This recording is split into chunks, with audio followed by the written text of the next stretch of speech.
What's up, guys? Miles back here, and I'm going to start a new series on the channel. And I said I was going to start this back when I did the intro video, but it's about time that I actually get into it. This is Anime Talks.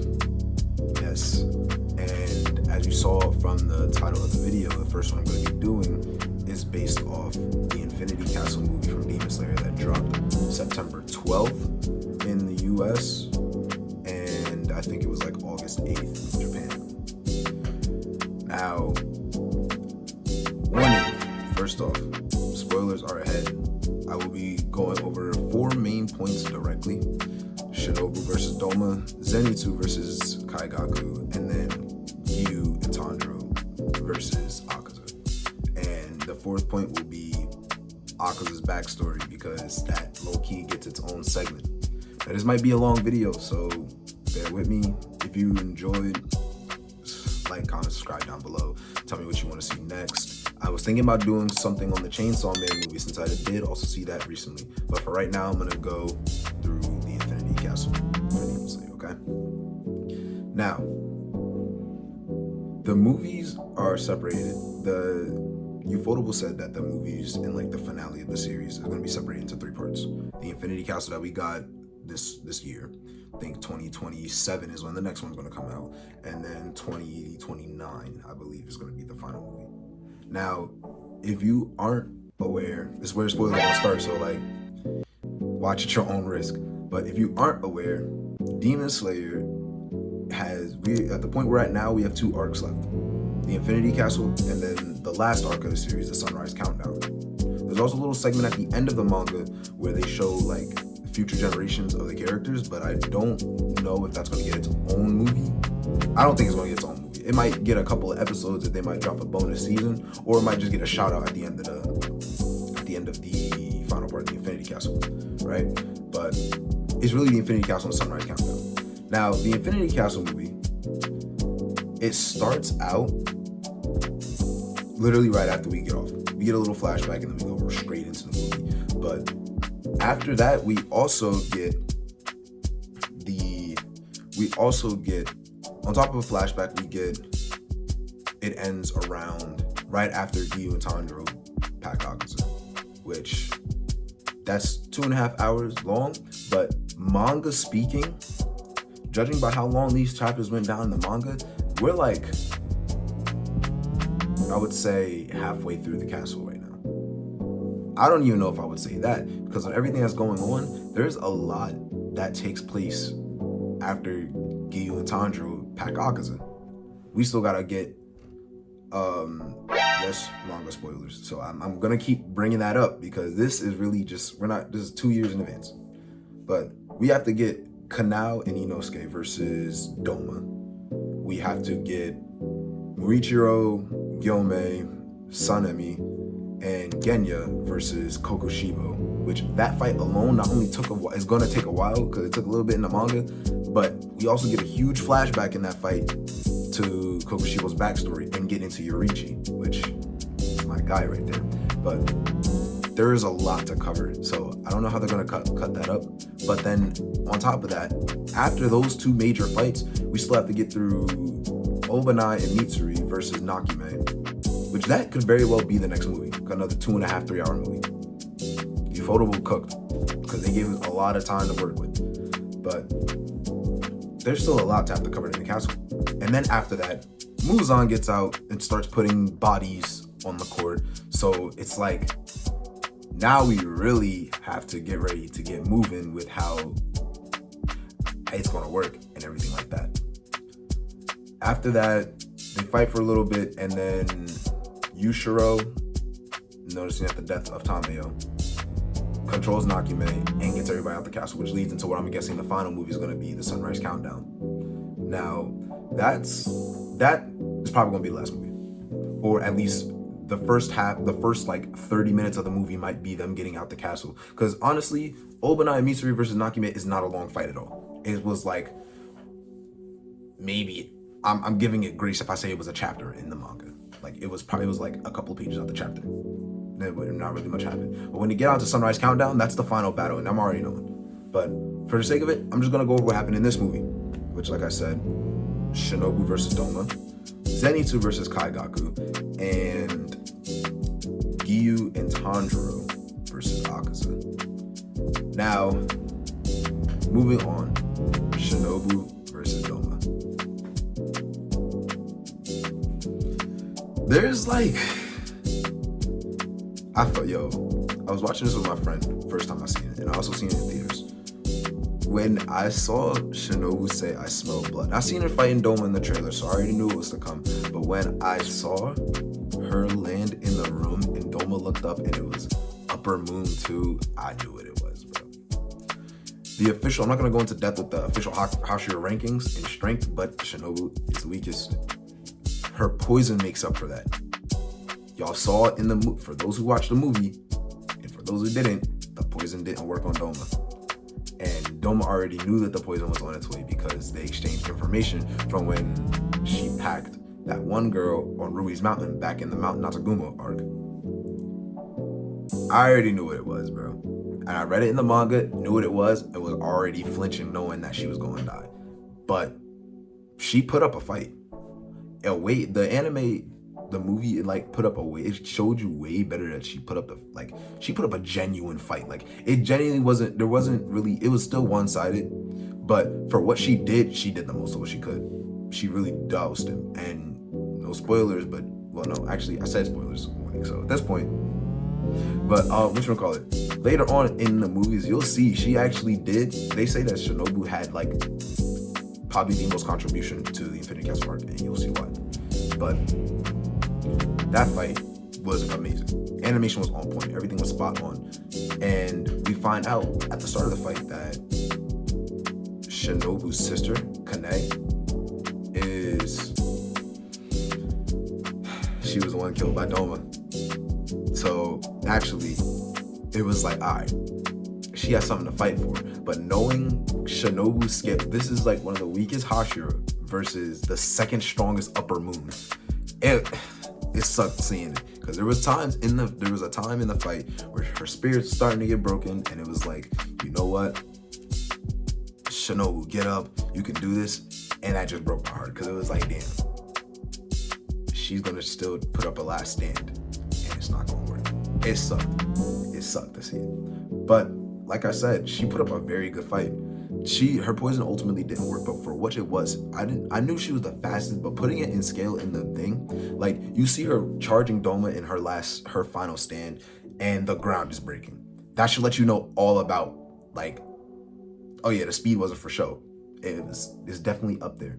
I also do appreciate how much they went into her backstory too, because although it was like segments, and another thing, Demon Slayer is all about backstories. I see people complain about it all the time. I genuinely don't know what you were expecting. Demon Slayer was a backstory anime back in episode 1. We are in the Infinity Castle. Just because there's more action doesn't mean that the backstory is going to start, like, slowing down. But back to that, I do appreciate what they did with her backstory. Shinobu was shown, she was shown talking about how she saw happiness, right? And how she perceived it, and how her and Kane were going about, like, moving. So it's like, oh yeah, if we can work together in the Demon Slayer Corps, then we can start saving lives. You kill a demon, you save tens of people. You kill an Upper Moon, that can save hundreds. I love that. I love that motivation. That is an amazing motivation. Inspirational characters are in, like, some of my top 5 favorite character tropes of all time. So that inspiration that she was using, amazing, right?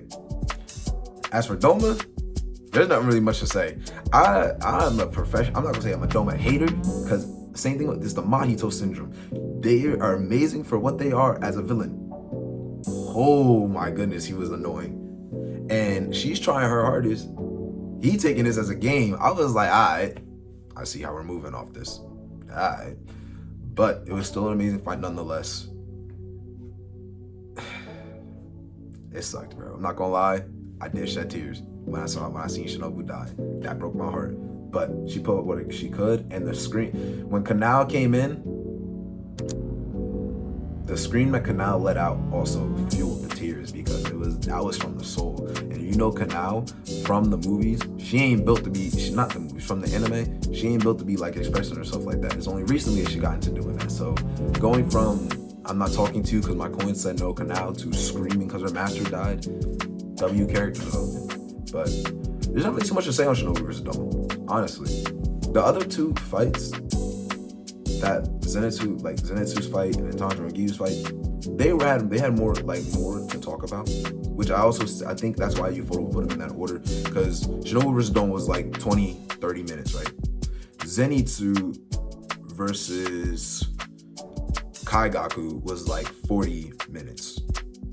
Then Gyu and Tanjiro was like the rest of the movie. It's like an hour roughly, and then we get Akaza's backstory, like roughly like 30 minutes, 20 minutes, 25. But still, it was decent. But yeah, no. Point is, Shinobu vs. Doma, solid 7.5, 8 out of 10. I enjoyed it. I loved it. But the other two kind of outshine it. So I think that's why Ufotable was like 1, 2, 3, because it was like it gets better, it gets better, it gets better. Yeah. Which I think that's also, it is framed like that in the manga too, so there's that. But now let's move on to Zenitsu versus Kaigaku. I would like to apologize to the Zenitsu community and fandom, because when I first was interacting with Zenitsu, like finding out about Zenitsu's character and all that, I genuinely thought he was annoying. It wasn't until the first time I think it was either right after Mount Nanagumo with Rui in them, or it was after Rengoku, when Zenitsu started to calm down and every other sentence wasn't him screaming. That's when I started to like, oh yeah, nah. Because he's tough. I'm wrong, I always thought he was tough. It's just that, annoying. But I guess it also kind of, for me personally, I thought it balanced out because, oh yeah, I'm awake. I'm volume on 11. I'm calm, I'm sleepy, and you get peak. So I was willing to kind of just be like, you annoying sometimes, but you still cold, you know what I'm saying? But that being said, I was behind y'all back in Mugen Train. When the Mugen Train was going on, before it all started with Rengoku, before it all started and everything was happening, I was back on, oh yeah, Zenitsu's cool. But when I was watching season 5 and we got that scene where where he gets the letter from his sparrow, and Tanjiro's talking to him and he's on the rock like dead eyes locked in, I knew what it was. Oh yeah. They say, I don't know if this is true, but they say that when the doors opened to the Infinity Castle, everybody else fell in. He walked in. Zenitsu's that guy. What can I say? He is that guy. What else do you want me to say? Like genuinely, that was amazing to see. Amazing to see. I'm not gonna lie. But let's get into the fight. Ah man, Zenitsu, he put up a performance. He put up a performance in the Infinity Castle, bro. Like seriously, he put up a performance, bro. He's another one who went up. He's another one who got put into, no, he didn't even get put into situation. He actively sought out Kaigaku, which he became the new Upper Moon 6. So he defeated an Upper Moon. That's gotta take some time to grade. I'm not gonna lie. But the Crows didn't announce it, most likely because I don't think they knew that Kaigaku was the new Upper Moon. But I don't know what the exact reason. I'll look into that later. But the Crows didn't announce it. But Zenitsu beat the Upper Moon by himself. That's something, bro. And when we get into their backstory, Zenitsu obviously can only use the first form. Kaigaku can use everything but the first form. Amazing character dynamic offering. Down to their outfits, yellow and blue. Blue and orange, graphic design major, right? Blue and orange are complementary colors. Like they're like the opposites of each other. That's 1. 2, Zenitsu is granted the black Demon Slayer fit, but mostly his like robes and stuff, it's the yellow and white, while Kaigaku's is the black and blue. That was good. I love that. Their swords are inverted. Zenitsu has a black sword with the yellow lightning going through. Kaigaku has a yellow sword with the black lightning going through. Their dynamics were just amazing. I'm not gonna lie. down to everything, down to their eye color. That parallel character trope is another one. I won't say my top 5, in my top 10 of having yin and yang type characters, right? Because I love the balance between the two. Everything about that. And Kaigaku, let's talk about him before we get into the fight. His motive, I can't get behind it, bro. He was jealous that people didn't recognize his potential, which just because people aren't coddling you doesn't mean they don't recognize it, right? In which he turned, he was forsaking everybody. And he treated Zenitsu like trash. Which, another thing about Kaigaku, which I'm sure everybody's noticed by now, because it's not new information. Kaigaku is the little kid who got Gyomei locked up because he let in the demon. So, I'm not gonna lie, no, not at all. I wasn't really messing with Kaigaku off rip, seeing who he was. I was like, oh yeah, nah. When I read the manga before I watched the movie, which is why I was excited for the movie to come out. As soon as I read the manga and I saw him, I was like, is that? Yeah. So there's that. However, as much flack as I will give Kaigaku for acting how he did, his reason for becoming a demon, I can't fight him on that, bro. I can't. Picture this. You a demon slayer, right? You know thunder breathing. You already think you like that. You on the track to become a Hashira. Your first mission out the gate, you run into Kokushibo. Upper Moon 1. Kokushibo is broken. Like, I'm so serious. His only real comp aside from Muzan, which they see each other as business partners. That's the level of Kokushibo's on. Kokushibo's really only comp back when he was a demon slayer was Yoriichi.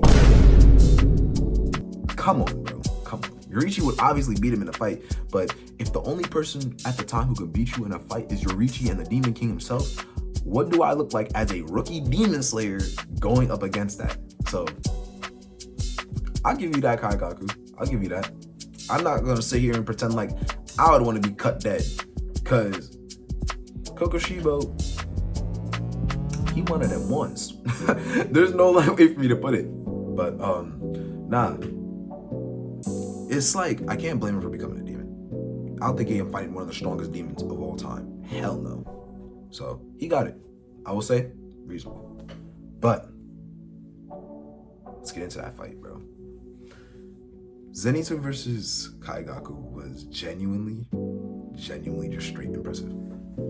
Out the gate, Zenitsu lands one of the first things Zenitsu does outside of trash talking and everything. Oh yeah, and by the way, the reason Zenitsu was so locked in, he got the letter from the Sparrow said that because Kaigaku became a demon, Jigoro, his master, or Gramps as he calls him, and I'm probably gonna call him too, committed seppuku. Zenitsu was on a get back mission, but on top of committing seppuku, he did it by himself. So if you know that the ritual, you have to slash open your belly and then somebody decapitates you to put you out your misery. Nobody was there for Jigoro. He bled out and died in one of the most painful, self-inflicted deaths possible. So I understand why Zenitsu went in there. Honestly, I genuinely understand why you went in there like how he did. But whatchamacallit, the fight out the gate, Zenitsu calls Kaigaku some buns because he's like, I feel bad. He calls both of them buns, actually. He was like, I feel bad that Gramps has two lousy successors to his thing. That set off Kaigaku. Kaigaku went out the gate swinging, right? But off the first interaction, Kaigaku was like, wait, where's he at? You see Zenitsu in the back holding you're so slow trash. That's why I like to see how my guy put a cut in his neck too. Oh yeah. One of them ones. But nah, whatchamacallit, amazing fight overall. My only gripe with the fight, and I've heard this point too, it seems like a lot of it was, I feel like this fight existed to show off the other forms of thunder breathing, which I don't mind, I'm not gonna lie. But a lot of it, I think Kaigaku used all the forms of thunder breathing almost in numerical order. It was kind of crazy. But the fight was still stunning. And the animation is a whole nother tier in this movie. Genuinely, this movie was amazing. I highly recommend to watch it if you haven't already. I don't know if they're still showing it in theaters, but yesterday I went to go watch the Chainsaw Man movie with a couple of my friends, and I heard the ending credits, so they might still be showing it. But oh my goodness, that fight was amazing. In the midst of the fight, there was a good scene where Kaigaku's like, "Show me what you got," and Zenitsu uses thunder, the first form of thunder breathing, and he goes 0 for like 10 on the hits that Zenitsu tried to land, but still, it was good seeing like the clash. And then Kaigaku hits Zenitsu with a Blood Demon Art infused version. I think it was the fourth form of thunder breathing, putting these cracks in Zenitsu's body, which I was crazy. I'm not gonna lie, but you know, my goat Zenitsu got back. Zenitsu grabs onto the wall using a form that he invented himself, which, let's talk about it. Flaming Thunder God, God of Fire and Thunder, whichever you want to call that 7th form of thunder breathing, bro. Fire. Animation was on that top tier. I love when Demon Slayer likes to do stuff like that. With their when an attack is so powerful, so potent that they gotta throw a dragon in there to show you. 10th form of thunder breathing, Constant Flux. When Tanjiro used Hino Kamikaze for the first time and the dragon lit on fire. Rengoku's Final Stand. Zenitsu's the 7th form of thunder breathing, right? And in the Swordsmith Village arc, Sun Halo Dragon head dance that he used against that Tanjiro used against the emotions from Hatengu. Every time I see it, it's like, oh man, oh yeah. But I really liked that form because I like how it was fire and thunder. Some little something about that in season 4, Swordsman Village, right? When Tanjiro uses thunder breathing, and then when he's chasing down Hatengu at the end, when after Muichiro throws him the sword and he dashes to him, you can see electricity in the fire in this little modified form of Hino Kamikaze he called Dancing Flash. I love that they did that because Dancing Flash had thunder in it, Flaming Thunder God had fire in it, obviously, which is that's I love that. I'm not gonna lie, I love that, and I feel like it gives a little. It's a subtle thing, but I feel like I could be reading into this more than it needs to be too. But I feel like it's a subtle thing that they give into that they're a team. They work together. Of course, if one of my homeboys is using a move that and I'm trying to use him as inspiration, I'm gonna use the move too, or at least inspire the move. I love that they share their moves. It's not like, nah, you copying my flow. It was nice. It was very nice. And the panel that they animated, amazing, bro. I genuinely had so much fun watching it. That was fire. And a little funny, after Zenitsu kills Kaigaku, we get a little funny in-between scene. We get to the main fight, which is about that time. We get to where Yushiro catches Zenitsu because they're falling down, and he got his head cut off. He's like, yo, at least that at the end of this, I'll get the last laugh because Zenitsu will fall to his death and yada yada this. And I'm kind of like, oh, you one of those. I see, right? But no, Yushiro catches him and said, though, what he say? It was like, those who take are unable to receive, and something like that. It was like, and he gets close. He's like, dying alone is pointless, ain't it? That was fire. Oh, Yushiro was tough in that movie. But he catches him. They were trying to heal him. Murata, we get a little fun scene where Murata and the other demon slayers are fighting the other demons, which I love that. I love that they're showing everybody's getting active. It's not just the main cast, and everybody else is fodder. Everybody's getting active. We see Murata use the 2nd form of water breathing, Water Wheel, which unfortunately, due to how the creator says that the breathing effects are just effects, he doesn't have the water. But the creator also said that Mirage is just weak enough that the water doesn't show up. But he did a water wheel, so that's still impressive. It's cool, right? But they ward him off, and this introduction was fire. So Giyu and Tanjiro, they together right now. They was moving when they was following the Infinity Castle at the start. They was moving together, right? Yushiro uses his eyes to check around and see everything that's going on, and all we hear him say is, "Oh no, they're heading to him. I was like, I'm not gonna lie, I think I read the manga last year, right? So when I seen that in the thing, I'm like, who are they heading to, right? Yo, when I started seeing the ceiling crash down, it was about that time. Akaza lands. He lands in between Giyu and Tanjiro. Looks at Tanjiro, hit him with the I'm surprised you survived for this long. Don't you agree, Tanjiro? And Tanjiro yelled. Like, he yelled. It wasn't no simple, like, Akaza. Like, no. It was fire. That was fire. In sub and dub, they cooked on that. Fire yell back at Akaza. But he yells, and then we get a little quick flashback, right? We get back to the fight. Tanjiro off rip. He was moving crazy. They start out the fight. Akaza tries to attack him. He uses fake rainbow, cuts Akaza's face. He cuts Akaza's face and then jumps behind him and tries to cut off his arm. Amazing. I think that the order might have been the other order. It's been a month since I've seen the movie. Chill. But that was fire. Because he says it himself. He's like, oh yeah, if I can do one, that means if I can cut off an arm, I cut off his head. Which we're thinking, but I like that motivation. I love the motivation, right? And oh boy, they start getting into it, right?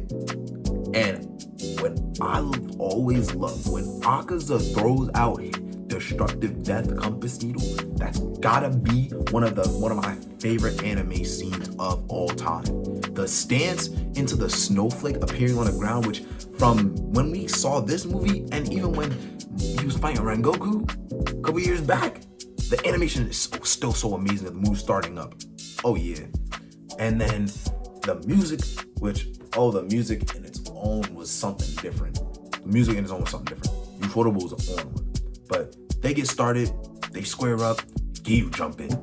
Giyu is my guy. I don't know if y'all can see it back there, right? That katana, that's Giyu's katana. Y'all can't see my closet. I have Giyu's Hayori in there. Giyu is my dog. That's my dog, right? Yo, he jumps in and the castle starts moving. They animated the castle fire. Every single time we got a scene of the castle, it was on 11. From the beginning, the Infinity Castle, and the animation in the beginning, right? When we were listening to that amazing song by Aimer, A World Where the Sun Never Rises. I highly recommend checking it out if you didn't hear it in the theaters. But seeing everything move around, man. And at the end of the movie, when Nakime was just ding, ding, ding, ding. Castle, man. They animated that amazingly. But they start moving in the castle, and then we get a little arena setup looking. Akaza is in the middle, the pillars surrounding it have water coming out of it, and Giyu stands up, rushes him. I'm like, oh yeah. This one of them ones. We about to get one of them fights. And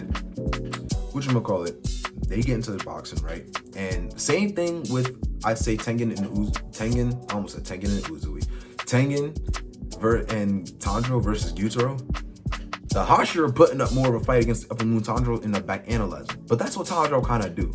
Tanjiro does brute force, but a lot of the time he spends his time analyzing. You can specifically see this in the Mugen Train, the Swordsman's Village, and Gyutaro and Daki.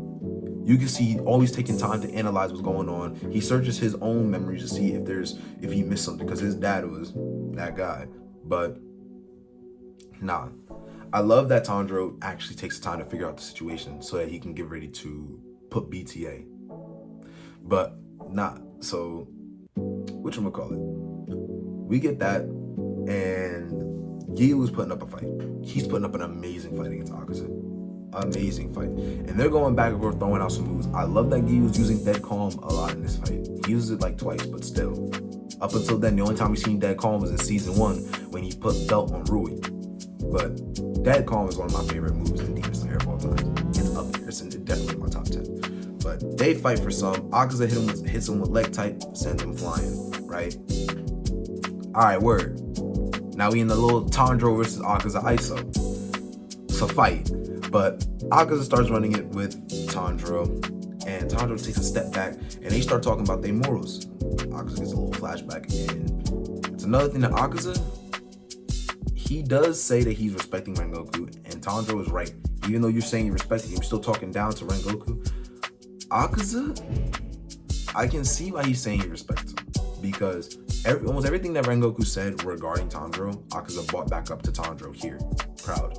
It wasn't until he threw in the little, I'm glad he died. That was crazy, but still. I love how Akaza genuinely, like, he just loves to fight. Like he's not trying to, he's not really low-key not doing this for Muzan. He's doing it for himself because he enjoys fighting stronger opponents. I respect that, right? And I respect Tanjiro standing on business despite the odds being against him and all that. But get back to the fight. Tanjiro used a couple of good moves on Akaza, and Akaza starts putting down the belt, start getting close with a couple of his swings and all that. Tanjiro's still trying to analyze what's going on until my dog Giyu stepped back in, cutting off one of his arms. And man, when Giyu awakens his work, for a requirement, your body temperature gotta be a certain level. You gotta be pushing yourself on your limits and all that, right? Most Hashira need stressful situations to get into it. Giyu is my dog. He said, "You sent me flying. I'm not jacking being treated like a rag doll. I'm gonna make you pay." Simple but effective sentence, right? And I'm thinking, oh, he about to lock in. And I seen the hair do that little anime thing where it flies up for a second, and I'm like, oh nah, we about to get some premium prime time amazing fights. His mark awakens on his cheek. Fire design. I loved how they did that. He starts putting down belt.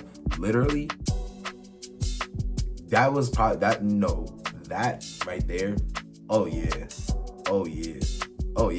Giyu was on that fight the entire time, picking up where Tanjiro was like, it reminded me of in the Dragon Ball Super Broly movie when it was Frieza holding off Broly for an hour while Goku and Vegeta failed the fusion dance twice, right?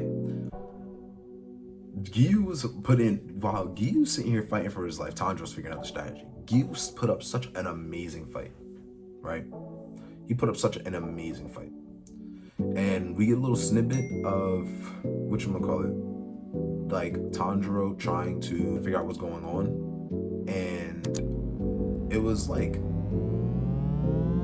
tough that he's still trying to analyze the situation despite what's going on. And when we were going through the fight, getting all that straight, he gets a little snippet where he's like, oh, I dodged an attack I wasn't supposed to. He starts reading through his memories, analyze the situation around when his father talked about a transparent world. Amazing transparent. We starting to get into that point. We get some of the real Demon Slayer buffs. The mark is one thing, but we only got that in season 5. Getting locked in and all that. Now we starting to get to the buffs. I think there's 5 of them, I think. Let me count. Transparent world, the selfless state, the mark, the red blade. There's 4. We get a little shot of Akaza beating the brakes off of Giyu, and Tanjiro jumps in, and the music when he jumped in, held the sword out, and was looking at Akaza, along with how they did the mark going down right here, and he was just breathing fire.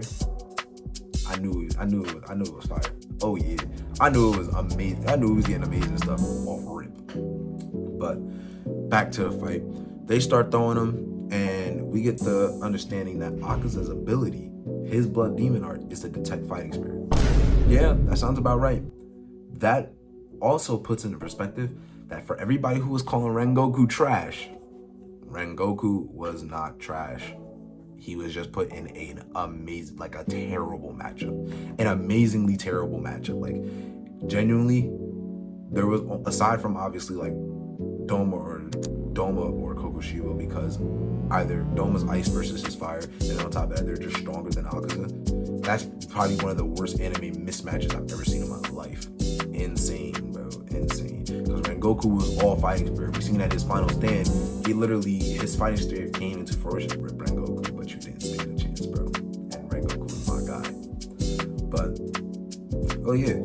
Tanjiro puts down that belt, and Akaza's like, oh nah, I gotta get him out of here. Starts using, what was it, Chaotic Blue Silver Afterglow? That final form, holy animation, bro. Holy animation. That final form was amazing. You'd love to see it. But whatchamacallit, he throws out that final form. Gyu try to block it with dead calm. Tanjiro locked him. You can see he don't even know what's going on. He's floating above his body like this. Meanwhile, his body down there just moving out the way, getting stuff going. Gyu couldn't block all of them, and then we see that Akaza didn't even peek Tanjiro was alive. Tanjiro standing behind him with the sword. Gyu like, oh, he don't peep is alive? Go for it. Tanjiro yell out, Akaza, I'm gonna behead you. I'm not gonna lie. At first, I was like, oh, he's sold giving away his location.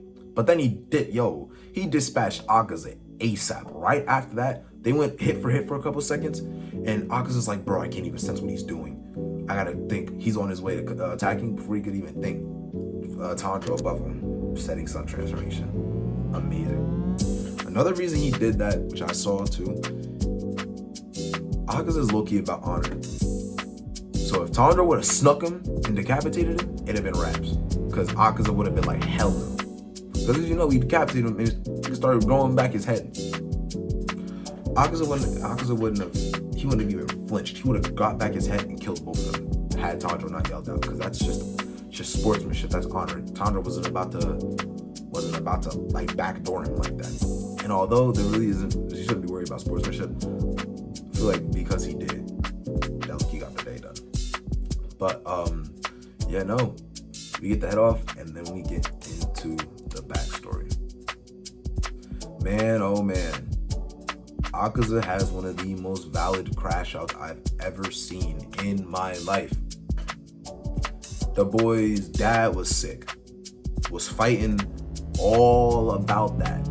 He was fighting all to make sure, stealing stuff to make sure he got medicine for his dad.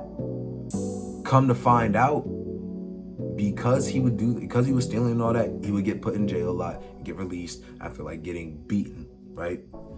Because of that strain, his dad hung himself.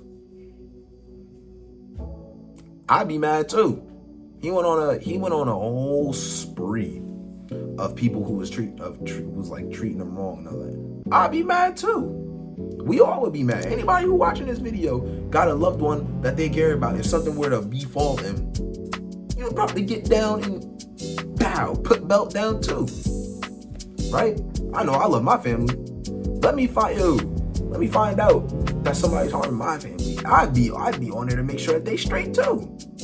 And if Lord forbid, something happens to them, I can't stand by that anymore. I'm no superpowered being. All I know how to do is fight with a couple weapons, but still, I'd be putting bare knuckles down too. What are we talking about? And vice versa, because your parents would do that for you too. Respect to all the moms and dads out there, specifically mine. Mom, dad, you watching this? I love y'all. Just know. But understandable. And then Keizo, which, oh my goodness, Keizo, Akaza's previous match was voiced by Channing Tatum. That was a hilarious random throw. It's a hilarious random throw, but still, I understand. But Channing did a good job. He ain't pulling no Megan Fox's Natara for all the Mortal Kombat 1 players. But Channing Tatum did a really good job on voicing Keizo. Amazing job. Keizo takes Akaza's human name was Hakuji. Keizo takes Hakuji to his house, introduces him to his daughter, and is like, yo, whatchamacallit? She's sick. I need you to take care of her, right? Dang, why am I forgetting her name? Dang. Hold on real quick. Koyuki, there we go. I feel like a fake fan for forgetting Koyuki's name, but nah. Hakuji takes care of Koyuki for a while. He's used to it. And she's apologizing because she's sick. And Akaza, I keep calling him Akaza. Same person, but still, I'm trying to remain faithful to the continuity. But Hakuji is like, yo, why are you apologizing? Because it's not your fault that you're sick. It just happens, bro. I love that. Akaza has so much genuine character to him. It's almost insane. It is insane. Genuinely is. His character is so fleshed out and amazing. I love it. But he brings that out, and then they talk about how the years are going by and how, she's getting better. She can move again. She's not even sick all the way anymore. Amazing, right? And they talk about going out the fireworks, and then at one point, Keizo asks Akaza, "Yo, I would like you to inherit my land," because he's been living for like a couple years now. He's like, "Yo, I'd like you to inherit my land, and Koyuki likes you too," which W dad, but ain't no way he threw out, "Oh yeah, my daughter likes you too." I'd be embarrassed, when she was reasonably so, but nah. He brings that out, throws that out there, and he agrees.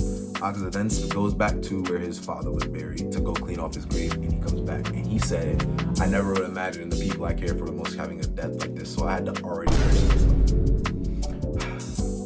Context: the Soryu dojo that Akaza, Koyuki, and Keizo lived at had a rival clan dojo, right? So naturally, they ain't jack. How Keizo apparently got the land because he saved the previous master from a bunch of bandits. But the people in the other thing was like, "Nah, I want the land." So they was naturally like throwing stuff, treating his crib like trash. Akaza comes back and people are rushing him. He's like, yo, this is right. And Akaza was like, you can see it in his face. He starts sweating. He was like, right? The rival dojo poisoned the water in the well. Koyuki and Keizo died very painful deaths. I'm not gonna lie, crazy, bro. Genuinely insane. I know that my jaw hit the floor when I seen that for the first time, bro. And then on top of that, in my digging as a Demon Slayer fan, you find out that Koyuki felt the effects first, obviously because she was sick at one point. Keizo, feeling the effects of the poison, tried to take her to a doctor, but ended up dying along the way, choking on his own blood after Koyuki had already died. Crazy. Which leads into the most justified crash I've ever seen in my life. Akaza proceeds, I find it hilarious. He put on the suit, he put on the dojo fit, went over to the rival dojo and killed 67 people. Oh yeah. Bare hands, mind you, because that's what that Soryu style that they was practicing, bare hands, no weapons. They said that, he was mangling people. He was mangling people. Destroying weapons off of first hits, punching through people, annihilating all that. Akaza my dog. Cause absolutely spin back. Don't try to do that it's all okay, we can all be friends. No. As Red Skull said in Endgame, a soul for a soul.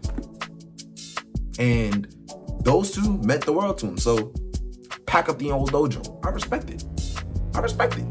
I wanna, man, this ain't a manifesto, I ain't about to go out and kill nobody. But I would have done the same. I'd be wanting to do the same. I would have wanted to do the same. What are we talking about? I thought it was crazy. But what are we talking about?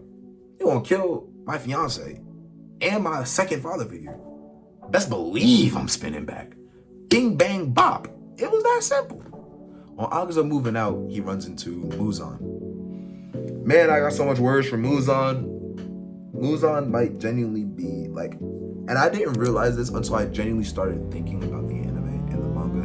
Muzan might be the stupidest anime villain I've ever seen in my life. Majin Buu, Kid Buu had more intelligence on how they went about their things, and both of them aren't big on thinking. Muzan is an idiot, but that might be another video I put out. But nah, Muzan shows up to Hakuji. He's like, yo, I heard that there was a demon in these parts. Imagine how disappointed I am that you're not a demon. And Hakuji is like, bro, get out of my way before I pack you up too. He's like, word. Shows up, puts his hand through Hakuji's head. He's like, it's crazy. I was just contemplating making 12 strong demons, but you can understand. And Hakuji's like, bro, I don't care anymore. Then he turns to the demon, sees Akaza, right? Now, Hakuji, he already had like thief tattoos going up and down his arms and stuff, right? He already had all that. But we see that the tattoos take up, Akaza designs the tattoos take up his whole body. I didn't know this, but if you look at Akaza from behind, the character on his back stands for Koyuki, apparently. I didn't know that. That's fire. His little crop top vest that he be wearing, and in fact, every little pink detail that you see on him is the color of Koyuki's kimono. The compass needle, destructive death, that joint that he be in is a snowflake off of Koyuki's pins that was in her hair. And apparently his moves was based off of fireworks. Him and Koyuki wanted to see fireworks when they was younger. Like, there's levels to his character. And then on top of that, Akaza doesn't, as a demon in the Demon Slayer verse, you gotta eat demons to survive. Akaza doesn't eat women. He only eats men. He doesn't even fight women. The detail is right there in your face. Akaza is tough. I'm not gonna lie. He's tough. Right? But then we get back to, after a little flashback, Akaza starts regrowing his head. And when I say regrowing, it went from like the moon closing off and it was just a headless body fighting to you could see one of his eyes was coming back. Oh yeah, Tanjiro got knocked out while we was going through the whole backstory, and Gi was like, oh nah, I can't let you get back up. And Tanjiro tries to go cut his head off again, drops his sword and decides, I'm gonna put a hand on you, right? And smacks some sense into him. Akaza's like, oh yeah, nah. That's why you remind me of these people. And uses Annihilation type that John used to kill Rengoku. Uses it on himself. He's like, I lost. That's what I meant earlier when I said that if Tanjiro didn't call out, Akaza wouldn't have went down. Because he went out honorably. He literally said, let me go to hell with my honor intact. If Tanjiro didn't call out, I don't think Akaza would have done that. I genuinely don't think he would have. Because Tanjiro called it out for like honor's sake. And Akaza listened. Oh yeah, he definitely did. But you see Akaza go off the side, and we get this amazing scene towards the end of Akaza. And he's on his knees. His father's like, you did well. He's like, you did well, and I'm at peace. Keizo's like, no matter what happens, you are still a son of mine. Turns into Muzan. Muzan's like, are you giving up? Get up, what are you doing? You can regenerate your head now. Lock in, right? And Akaza almost gave up. He almost like was about to go back and put belt. Then we see Koyuki's hands lift up his chin, bro. So you see him holding Koyuki and apologizing, bro. It's real. They say that Koyuki, after she passed away, she waited until Akaza was ready to go too, so she can go to hell with them together.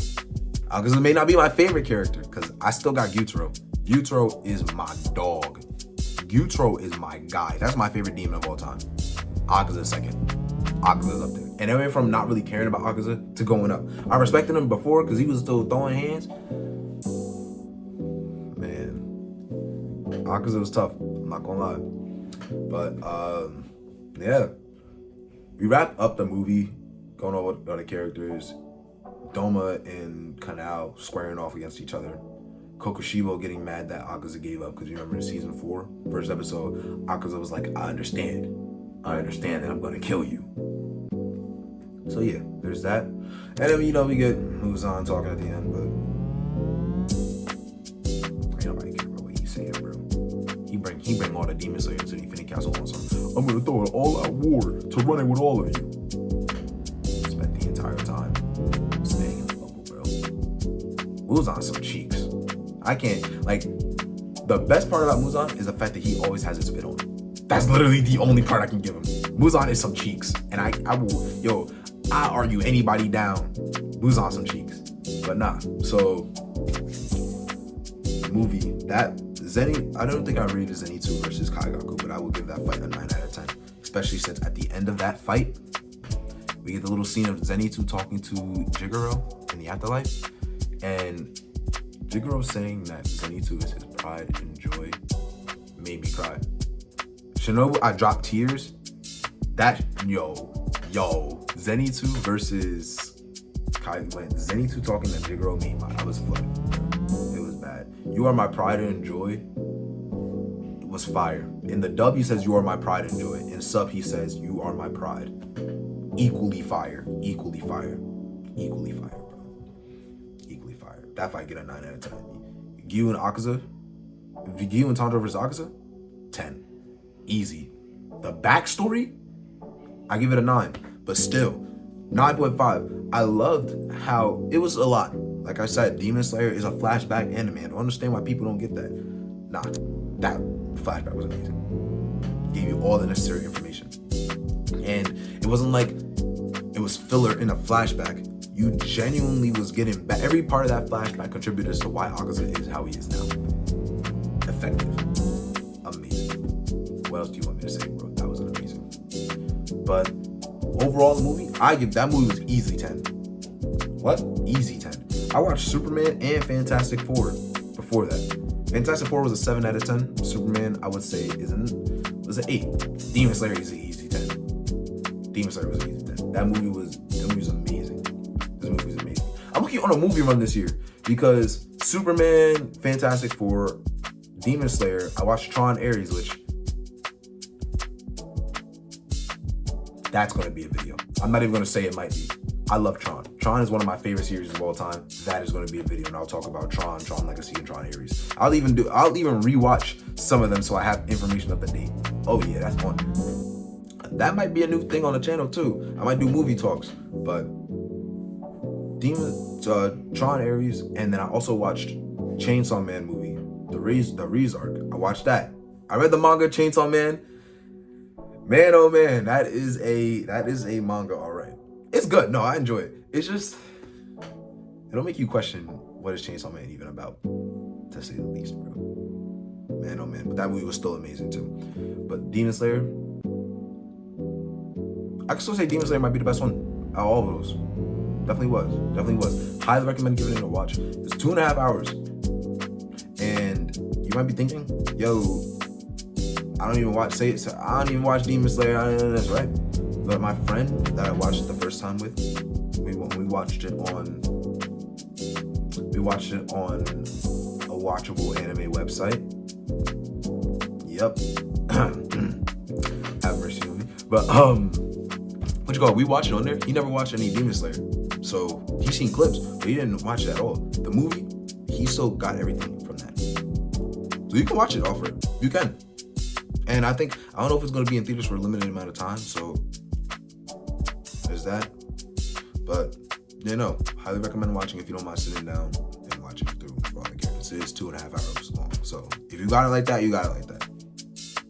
I ain't going to sit here and judge. But, amazing 3 fights. I'm guessing the next movie is going to be the next fights with Upper Moon 2, Upper Moon 1, and all that. But for what it was, that movie was amazing. And Demon Slayer is once again proving and showing why it's one of my favorite animes. It's one of my favorite animes. I'm not gonna lie. Very, very thing. And I love the animation of the art style. The music was something different. Oh yeah. That was one of them ones. But that's all I got today on the review of the Demon Slayer Infinity Castle. The Reese arc, I might do that one. I'm not entirely sure about that one. I will probably start another part on the channel about movies. That could very well be a thing. Like I said, this channel is imagination is what you make of it. This channel could be anything. Lightsaber stuff is just going to be one of the main ones. I know not everybody that's going to be here is going to be wanting to see me swing around a glow stick all the time. So I will adapt to that. But yeah, I do hope you enjoyed the video. Really, I hope you enjoy staying and listening to me yap about an anime movie. And I also do, if you want discussions, bro, let's talk. If you agree with something I said, put it in the comments. If you don't agree with something I said, put it in the comments. We can really talk about this. But yeah, like, comment, subscribe, enjoy the video. Try that again. I'll cut that out too, most likely. Like, comment, subscribe. Let me know what you think. Follow the Instagram, as always, Ronin Lightsaber. And yeah, have a blessed day. Remember, thank you for watching.